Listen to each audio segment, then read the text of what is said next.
Hi guys, my name's Adem Fehmi. I'm a canine behaviourist and trainer, and today we're going to be looking at a bit of Gundog training, looking at things like mouthing, dropping, possibly not coming back with the article that we send the dog for. What we're looking for ultimately is a nice clean retrieve. The dog's out, comes back in, the dog hasn't mouthed and gives us the article. If we see there's a problem within our training, remember our training should be progressive. If we see there is a problem at a stage, always go back to basics. What I'll tend to do is go back to the lead or use the environment to help me. You can see here we have the recall pen. This could be a hedgerow or alongside a fence. We might start even going back to as far as in the house, in a corridor, in an alleyway, something like that, just to get the basics there. I'm a great believer in not always putting too much structure in if the dog's not got the interest there. So we might just even start going right back to basics. Ready, yokes. Get it. Just getting the dog back into a game, bringing the ball back. Come on, good lad. See, Yogi's a bit slow here, so we might want to bring that energy up a bit. Here it's getting the dog focused again. If he's bored, he might start spitting, dropping, ignoring the toy. Obviously a higher energy dog was less likely to do that. It's more like to run off with it. If the dog does run off with the toy or the article, we need to go back to the long line, potentially a lead, or where we can win. Always set yourself up to win. Make it easy for the dog to succeed. So you can see here with Yogi, he's quite happy with this. Out he goes. Not too worried about the steadiness at this stage, just getting his energy back up. Recall in here, good lad, well done. Nice clean delivery. Don't always rush to take the article from the dog. See Yogi head turning here. Yogi, good lad. We want him to do a little bit more for me. Good, well done. Off he goes again on my whistle. Good lad, well done. Just getting his energy up a bit because he's a bit flat. Good, well done. Lovely delivery there. Taking our rule. I've used a little bit of a bigger ball here. See if a dog is reluctant to give it to you, having a bit of a heavier weight, something that's harder to carry, it's easier to get it off the dog. But of course, if the dog's not very enthusiastic, the higher weight, the dog's more likely to ignore. So you might use a lighter weight there. So think about the article you actually use itself. Good lad.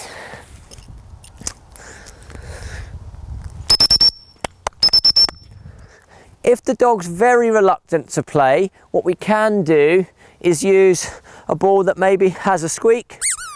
Although this has a squeak, obviously we don't want the Gundog guys to put its mouth onto the game, crush the ball. As you note there, when Yogi's picking the ball up, he's not doing this. This is just to get the interest, okay? So you've got to be careful if you do use toys like this, guys, but it can get the energy up if it's a low energy dog, it's not really interested, just to get a bit of interest in the game.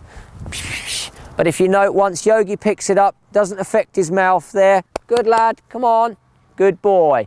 If I did see the dog putting the ball in, then we'd be looking to not use the squeaky, but we can use the squeak just to get the interest. We'd want to fade that away later on and actually make sure that the dog is picking anything we throw.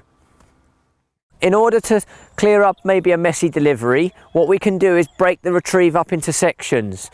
Just to look at the delivery on itself, on its own, we can make the dog stay, pop the retrieve article down in front of our feet, stay, and we can call the dog to us and be right at, as the dog picks the article up, we're there. This can help with things like mouthing because it doesn't give the dog a chance to muck about. This can be done on a lead or a long line if the dog is moving away from you, or we can do it in an area where the dog can't get away, like in the house or in a garage, etc. Okay? Cool. Penny, come, hold it. Good girl. Good. So the fact she hasn't got much room to cover there once she picks the toy, heads up and then I'm there. As she gets better at that, sit, stay, we can increase the distance. Hold it. Good. Take the toy. Giving the dog less time. If I see a bit of mouthing creeps back in, we make it shorter again. We can also look at the release command. I normally say dead or mine, which means let go. A lot of people will start saying these commands as they're pulling the toy from the dog's mouth. What we want to do as the dog comes in, say the command as the dog lets go. Mine, good lad. So we're saying, giving the command as the dog does the action. A lot of people there will start trying to take the toy as the dog locks its jaws, and that can of course cause them to put their mouth in, okay? So we need to say as they let go, mine, good dog. If the dog's spitting the dummy early on, what we need to do, maybe go back to using something like a tennis ball to enforce the word hold. So as the dog goes, it would be teaching the word hold. Hold it. Good lad. Come. Good lad. Good boy. Well done. Hold it. Good. Mine. Well done. So I would basically teach hold, but I wouldn't be doing that with game or heavy dummies at first. That would be I'd start that with whatever the dog will pick up, basically. Could be a bunch of keys or a bottle. As long as the dog picks it, hold as he does the action, and mine as we get the dummy back. Once I've got the dog picking up the basic article, tennis ball, teddy even, as long as he's picking up something I can give the command to, we can then look to progress. Maybe add some more weight. We could use, even if it was a tennis ball, maybe put a sock over the tennis ball, put 2 tennis balls in, so we get the weight up. This could also go for a dummy. Some dogs won't pick the dummy. Often that's because they've seen it as less of a game. There's been a lot more pressure from the handler. Dog hasn't understood where the pressure's come from, so refuses to play. But with the ball, the game, they're quite confident because it's always been a bit of a game rather than disciplined work. We may also use food to help with the delivery. What has to happen here though, guys, is you must make sure your timing's good. A lot of people in the gun dog world refuse to use food because they think that the dog will always spit the retrieve as it comes back, waiting for the tip bit.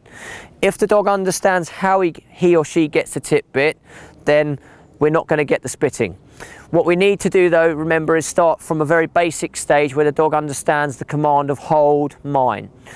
Also, we need to fade the food away later on, so the main lure is the retrieve. So here you can see I throw the yogi's nose is engaged with the treat, throw the ball out. Here's our treat, hold it. Good lad, hold it. Good boy, good lad. Come, good, hold. Mine, treats given once the article's in my hand. So the dog's working for the treat there.